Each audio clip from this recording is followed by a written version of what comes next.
What's up, guys? What Boy? It's been a little while, but I am coming at you with another deck profile, and soon to be a lot more deck profiles because since we're getting the perfect pack soon, the gold card pack, pretty much. I'm gonna be making a lot more stuff and completing more decks and updating more decks. So be on the lookout for more material, and more deck walkthroughs and stuff like that. But yeah, anyway, so let's move on to this deck profile. It is Skull Warriors. Um, and it's an updated Skull Warriors since I've done Skull Warriors in the past. And I love Skull Warriors personally. It can be played very aggressive or very defensive. And I'll get into that a little bit later. But let's move on to the deck profile. So first off is you always gotta have your buddy monster uh, Yamagitsune, or at least run for Yamagitsune. I finally picked up my fifth one, so he's my buddy monster now, and the SP looks super nice. You can see that. But yeah, if you don't know what he does, his call cost is 1 gauge. He's a 5/2/1, size 1, and whenever another one of your skull warriors would do damage to your opponent, you can basically kill it off and draw a card. And which is what's amazing about Yamagitsune is if you have multiples of him on the field, like say if you have three, but you probably want to deal damage with your first one. But anyways, if they would have an open center, and you would deal damage to your opponent, all of these effects would trigger simultaneously.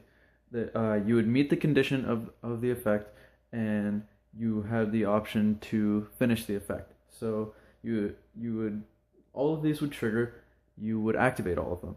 Then you would sack one off, and potentially you would draw 3 cards from this one card dealing the damage, which is amazing. And that's why he still holds his value and is still a very prominent card in the meta. But yeah, so for Yamagitsune, and the button,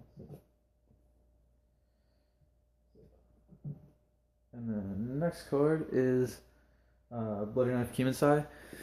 He's always my favorite. He was my buddy monster.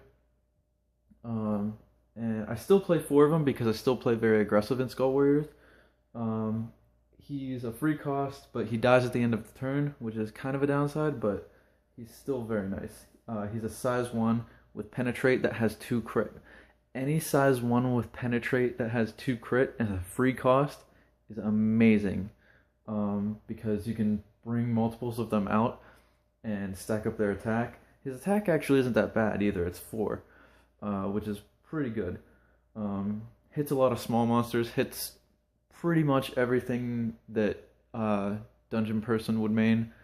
But yeah, 4 of these guys.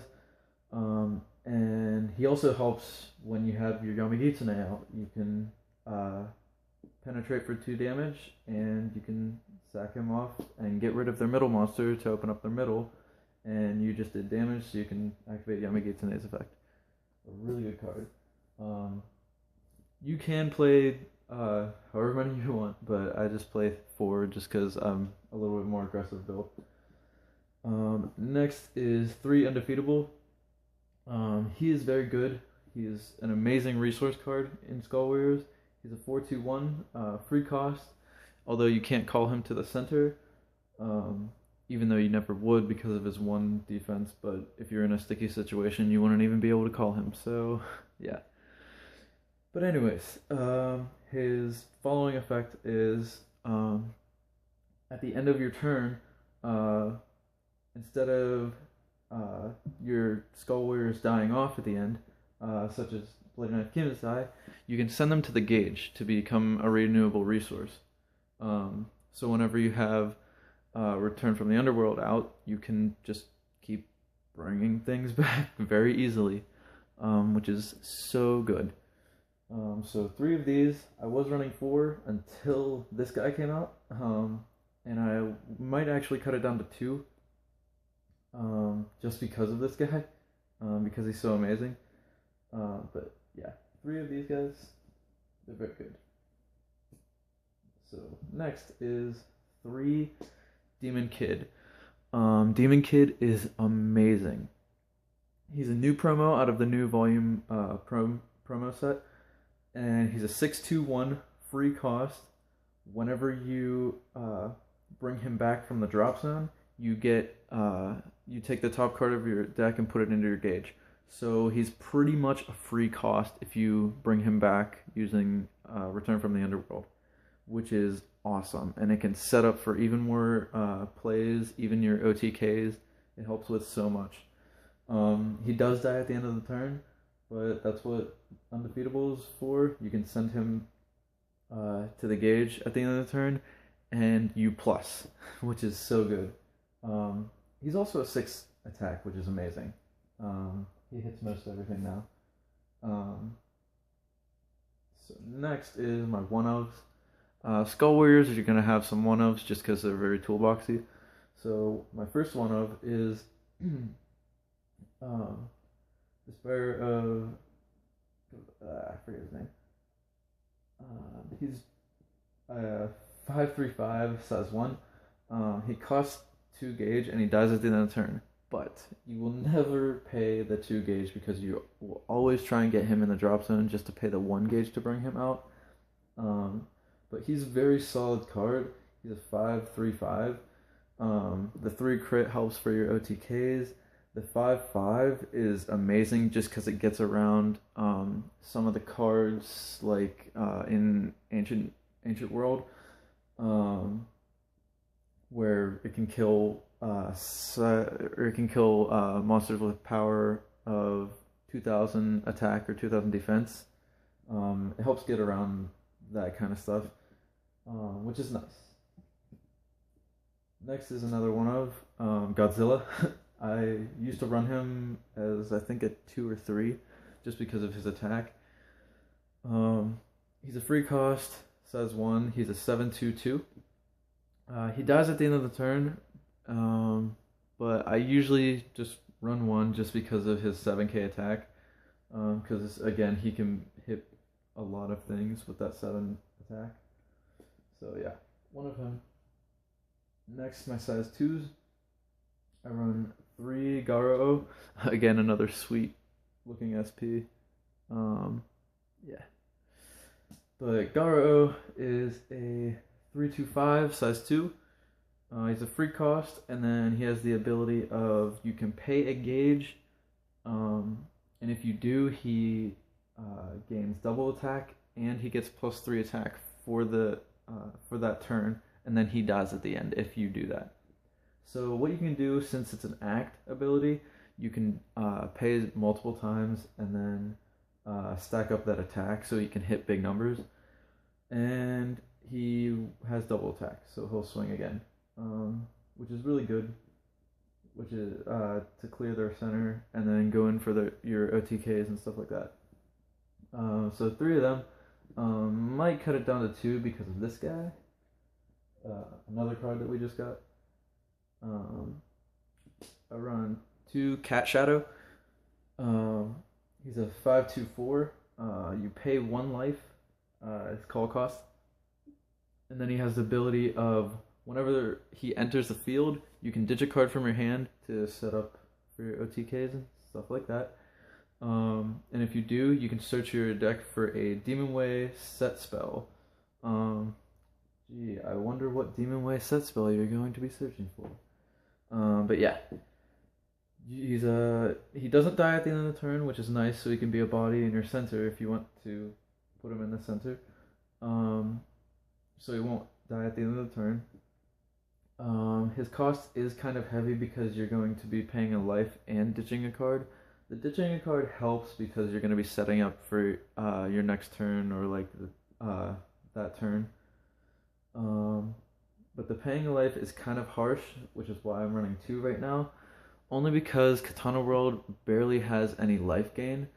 I mean, the only card that does bring them life is this size 3 ninja. He's a ninja, he has double attack, So he's not bad, but it's just whenever he enters, you gain 1 life. So he's not really a main deck card in Skull Warriors, but he can be a side, which is pretty decent. He's a 7/2/6 with double attack. But yeah, right now Katana World only has that for a life gain. And I hope that they get life games sometime soon. Maybe like a Skull Warrior whenever it comes back from the drop zone, you gain a life or something like that. But yeah, next I still run 2 Flash Strike. Flash Strike has been kind of getting out of Skull Warrior decks as I've seen, but I still really like him as a tech card. Maybe I'll just drop him down to 1 and run 3 and keep Garo at 3. But I really like him as a tech card just to even almost play like a spell just to set him kill their size 1s. If you didn't know what he dies at the end of the turn. But he also, whenever he enters the field, you can destroy one of your opponent's size 1 or less. So you can just play him, kill maybe like something that has move on their field that will like mess up your OTKs or something like that. But he's a 5/2/1, and he's a pretty decent card. He's a free cost. Next, I'll move on to my weapons. Okay, clear some space here. I run 4 5 Heavenly Swords Onimaru. Onimaru is the best weapon in Katana World, period. Even in ninjas, it's good. Skull Warriors, it's amazing. You pay 1 gauge for a 6 attack, 3 crit weapon, which is awesome. The next effect is even better. You take the top 2 cards of your deck and put it into the weapon's soul. Every time you would use the weapon to attack or tap the weapon, you're going to discard 1 card from its soul at the end of the turn that you use it. And once it has no soul left, it's destroyed. So you can use it for 3 turns, which is nice. Again, like it's amazing for Skull Warriors just because you take the top 2 cards of your deck and put it into the soul. The soul is faced up, so you can see what's in the soul. Because it doesn't state. It puts the soul flipped over. So it can set up. You can pick and choose from the soul. What do you want to go in the drop zone? Maybe you get like some of your Skull Warriors that you want coming back. So put that in first to set up for your OTKs. But yeah, this is a very good card. I play it at 4. Next, I play 2 Elite Sword. This is the new card that we got in set 5. It's a 3/3. Its call cost is you just ditch a card from your hand. Again, another setup for your OTKs, which is nice. But it's more meant for ninjas, because if the second effect is if there are 2 or more ninjas on the field, then this gains plus 3,000 attack. So it potentially becomes a 6/3, just like Onimaru, but it doesn't die after 3 turns. It can stay. But the reason I run Onimaru for Onimaru instead of this is just because for 3 turns with Skull Warriors, you can usually finish your opponent with 3 turns or get pretty dang close, especially with a very aggressive build. But with this card, it's just another extra 3 crit weapon to kind of scare your opponent with. But yeah, 2 of those. So 6 weapons. So next are spells. Of course, you're going to run 4 nullifiers. Now this is a promo nullifier. If you have an open center, you can nullify any attack. So yeah. And then next, since it's a Skull Warrior deck, you're going to run 4 Hades Fall. 4 Hades Fall is so good in Skull Warriors just because you can search out a size 1 from your deck, put it into the soul of Hades Fall, and then wait for your opponent to play a size 1. Activate this, deal 2 damage to your opponent, and the size 1 is now in your drop zone for you to use for your plays. If you don't know what it does, you pay a gauge and choose a monster from your deck, put it into the card soul. Whenever your opponent would play the same size as the monster that you selected to put into the soul, you can activate it, blow it up, and deal 2 damage to your opponent. Very good. Next card, another 4-of, is Return from the Underworld. 4 Return of the Underworld is an obvious in a Skull Warrior deck, especially now, even that we have the search card for it, Shadowcat, you still want to run 4 just to even get like multiples of them on the field, because it doesn't say it's a one field card. You can play multiples of these on the field at once. And if you don't know what it does, it's a free set spell, and then it has an actability of paying 1 gauge and choosing a size 1 or less Skull Warrior from the drop zone and bringing it back to the field. This card's amazing. I just love it so much. It is Skull Warriors, like, basically. It's very good. And that size 1 or less is teasing me to no end, because maybe Skull Warriors will get a size 0 sometime soon, which will be cool. So next I run 3 Art of Body Replacement. This is the other nullifier that can't block link attacks, but it can block if you have something in the center. I usually use these just to nullify attacks if I want to keep Yami Kitsune out on the field, nullify that. But I'm usually not using these for defending against attacks on myself. But yeah, 3 of those. Next, I run 2 Clear Serenity. Clear Serenity is awesome. It's a counter. You get 3 gauge. You just can't use 2 on the same turn. I was running, I think 3 or 4, just to help with Return from the Underworld and getting like more Skull Warriors back. I'm running 2 now. I may even drop it down to 1, or I may drop him down to 2, just because with these 2 guys now, I'm getting so much more gauge and so much more control out of my deck, and like renewable resources and stuff like that. It's very good. It's very consistent. But yeah, 2 Clear Serenity, still good. Next, Demon Way, Sifubuki. It's a spell. You pay 2 life, and you nullify a spell cast by your opponent. It is so good, especially in Skull Warriors.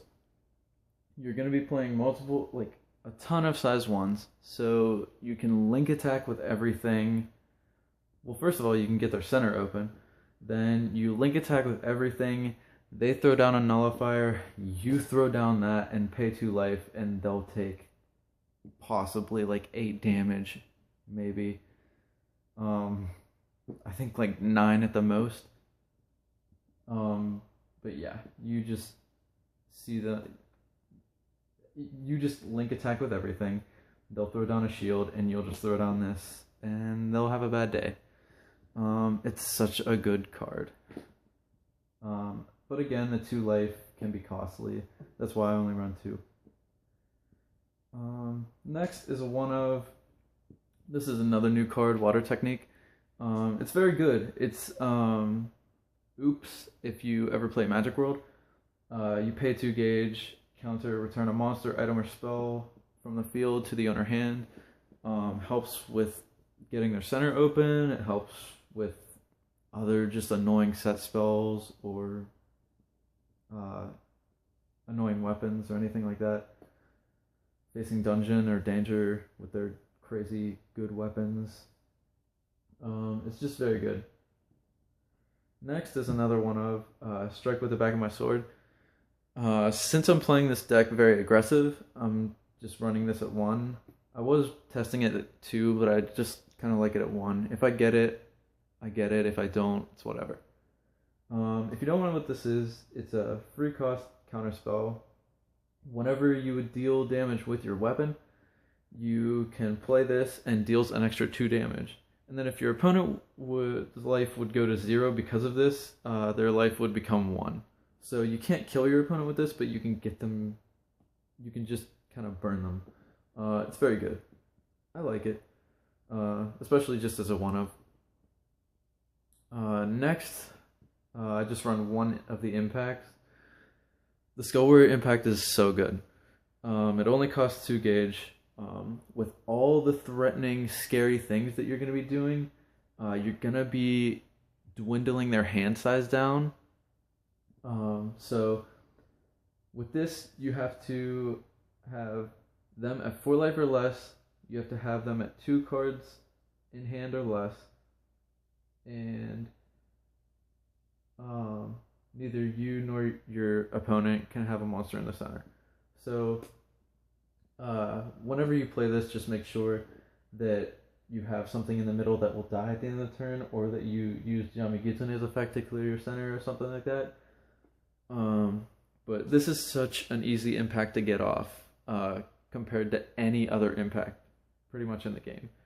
And it just says deal 4 damage to your opponent. It's a super good finisher. But yeah, that's my Skull Warrior deck. Now let me just talk about some side stuff and some other things that you could think of when playing Skull Warriors. So, as I mentioned before, you can play Skull Warriors very aggressively or even pretty defensively. So, for defensive plays, you would probably still run a lot of the gauge and resource cards, like Undefeatable or Demon Kid, but you would also play a lot of the new movers that we got in the set 5. So the movers that we got are the little panda bear and the crazy bird. So this guy has kind of crappy stats, but he's a free cost. This guy costs a gauge, and he has a better attack. They're both 2 crit. They're both pretty nice for movers, especially in Skull Warriors, where they both can just go to the grave, and since they're size 1s, you can bring them out with Return from the Underworld. Another card that you'd be running with the movers is definitely Demon Way Geppo Kugiri. Geppo Kugiri is super good with the movers in Skull Warriors, just because that you'll move them to center. They'll have to attack your center monster to get to you. You'll let them kill it, and then you'll play Geppo Kugiri. Geppo Kugiri is a free cost counter spell that says whenever your monster is destroyed, counter destroy a monster on your opponent's field. You can destroy any size, anything. It's so good. With just that setup, it's very good. You can stall, and you can make a pretty good defensive deck running this kind of stuff. It's very good. I like it. I may even put together a defensive build of Skull Warriors soon. Another pretty good defense card that we got in set 5 is the Nullify Penetrate card. This card, whenever it's attacked by something that has Penetrate, it nullifies the Penetrate damage. So you would play this in the center. They attack with their Penetrator, and the effect just says nullify the penetration damage, which is pretty good. He's a decent sized body. He's a free cost though with that effect, which is pretty nice. And he's a size 1, so you can keep bringing him back out because he's a size 1 Skull Warrior. Another card you may consider running a defensive Skull Warrior deck is Dark Ninja Technique. It's a set spell, 2 gauge. At the beginning of your main phase, deal damage to your opponent. So every one of your main phases, you'd be burning your opponent for 1. So it just keeps them on the clock, which is pretty nice. So as I said about size 3s earlier, in Skull Warriors, we have 3 Skull Warrior size 3s to choose from. They're all just okay, pretty much, except for this guy, Evil Sins. He is the better of the 3, pretty much, because these 2 are pretty much the same, except for the stats. Both of them cost 3 gauge. This one put a Skull Warrior from their drop zone into its soul. This one put 2 Skull Warriors from your field into its soul. They both have penetrate. They both have soul guard. This guy's an 825. This guy's a 936. They all don't have double attack, so they're bad in my book. Because if you are gonna play a size 3, they gotta have double attack, because you're missing out on a lot of stuff, especially with a deck that doesn't have size 0s. But anyways, yeah, this guy is pretty much the best. He's a 773, or he's a 773 crit. He costs 3 gauge. Whenever he comes into the field, you can add a demon weight from your drop zone to your hand. So you can add the impact, you can add the spells, anything, and then if you do, choose 3 cards from your opponent's drop zone and put them on the bottom of your opponent's deck in any order, which is amazing. It really helps versus Dragon Knights, Dungeon, pretty much anything that, maybe even a mirror match. He's definitely a sideboard card, especially if you go up against Seeger. You always want to side in a size 3 just for Hades Fall. But yeah, he is really good. So next thing, other weapons that you could consider playing. I mean, since they have Sword Strike with the back of my hand now, these 2 are kind of good options now. The bow lets you attack even if you have a center monster, and this has penetrate damage, so it can get through their center monster and deal damage. Bad things are, this costs 2 gauge and it's a generic, and it's only hitting 2000 power and 1 crit. This one, it dies at the end of the turn. So yeah. When I saw this card, I was considering so bad of bringing this back into my deck, but the other weapons are just too good. But there's some consideration for those weapons. This card, like I said, this is pretty much the only life gainer in Katana World. But if you want to run a generic card that gains you life, you can only play this at 5 life or less. Put the top card of your deck into your gauge and gain a life. This you probably would never run. Period. Just because you're getting a card out of your hand to just get 1 gauge and get 1 life, and you have to be at 5 life or less. There are better cards in every world that you would play over this.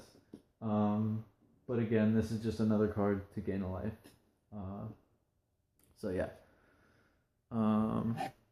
Next other like side cards is Art of Item Blasting. Very good, 2 gauge, and it's a counter. Destroy item on the field. Whenever they're attacking with their item, you just play this and kill their item. It's super good. Next, versus any Dungeon World deck, they're going to be link attacking a lot. So you'll side in this guy. He is a ninja, but he's a 125, size 2. You pay 1 gauge, and you'll call him to the center, because when this card is attacked, it can't be link attacked pretty much. So it kind of shuts down Dungeon World.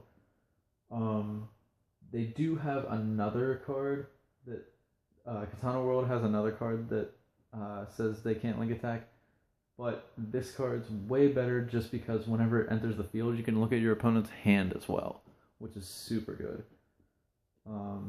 Another good side card, especially against Seeger or any other decks that have a lot of double attack or triple attack even,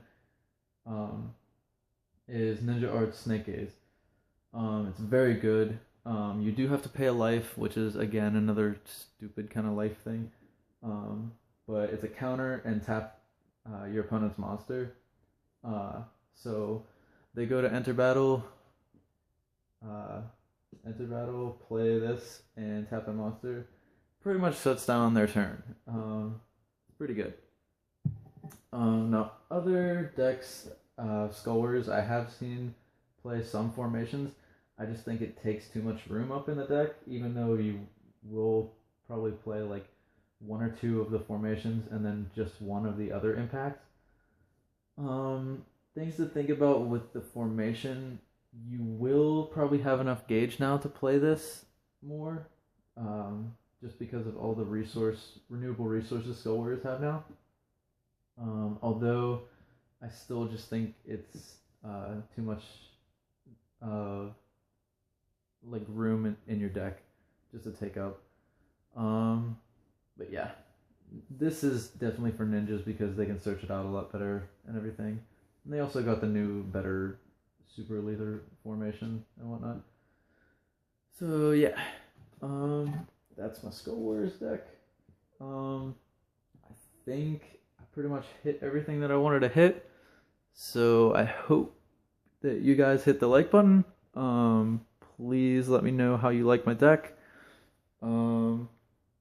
And next up will probably be my Death deck, which is a Darkness Dragon World.